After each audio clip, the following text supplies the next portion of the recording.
Now, one company heavily exposed to downside risks in Europe and the US is drinks business Diageo. The maker of Guinness and Smirnoff vodka generates more than 60% of its revenue from those two regions. Now, to counter that dependency, it's looking to emerging markets. Last year, it spent £1.6 billion to expand there. Well, Diageo CEO Paul Walsh is in Singapore meeting clients, and we can join him there now. Thank you so much for joining us on the program. What we're seeing and what the debate is about all morning, but also all week here on Bloomberg, is really, are the emerging markets strong enough? Are they decoupled enough to bring us out of a recession? If we were facing one, what's your take on this? You're in Asia right now. Will they be able to lift us off? Well, I'm not an economist, but what I would say is this. These markets are dynamic. They continue to grow. It was quite interesting yesterday as I was reviewing our business in Asia. The financial markets were falling, yet the numbers we're looking at throughout Asia, throughout Latin America and Africa are very robust. So I think there is a bit of a disconnect here. We are very confident of our performance in the new wealth-creating markets. And how much will you actually be expanding in Asia? Are you looking to buy certain specific products like Reiki, like other alcohols in Asia? And with that exposure, will you somehow avoid the trend of recessionary consumer spending that we're seeing here in Europe and in the US? Well, the first objective we have is to grow the brands we already own. And brands like Johnnie Walker in Scotch are performing incredibly well, particularly in the new wealth-creating markets.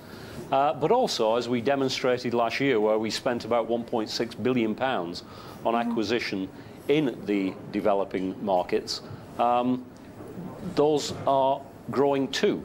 So if we see opportunity, we will acquire. But basically, the priority is to grow what we already own. Yeah. Paul Walsh, are you at this point, though, actually saying that we're not going to see a double-dip recession? All your forecasts based on this assumption? All I can speak to is how our business is performing. We know what we have to deal with in Europe, and the US is still in growth, and the new wealth-creating markets are growing very attractively. And what I would say is that even in the teeth of the recession, we continue to grow as a business. Not as much as we would like, but we continue to grow. And if we do double dip, we will continue to grow through that. But with the shift in emerging markets, will it entail restructuring and job losses in Europe? I think we have basically reconfigured our footprint in a manner that is appropriate for whatever the global economy throws at us. So I don't see the need for further restructuring. And the great virtue of our business is that a quarter of our sales are in Scotch. That is produced in Scotland, is bottled in Scotland, and if one particular market goes soft, we find opportunity elsewhere to offset those sales. But you have already said that you will make around £80 million a year in cost savings. The bulk of that cost-saving plan will come from Europe? A lot of that will come from Europe. It is not all related to headcount. Some, of course, is, and all of that has been announced. So I think the restructuring plans that we've already announced will serve us well, irrespective of what the global economy does.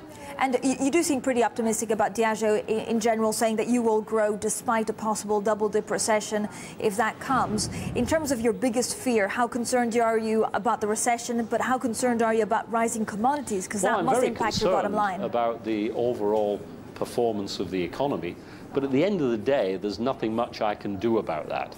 We have to perform with our brands as best we can. And as I said, we grew through the last recession, we'll continue to grow.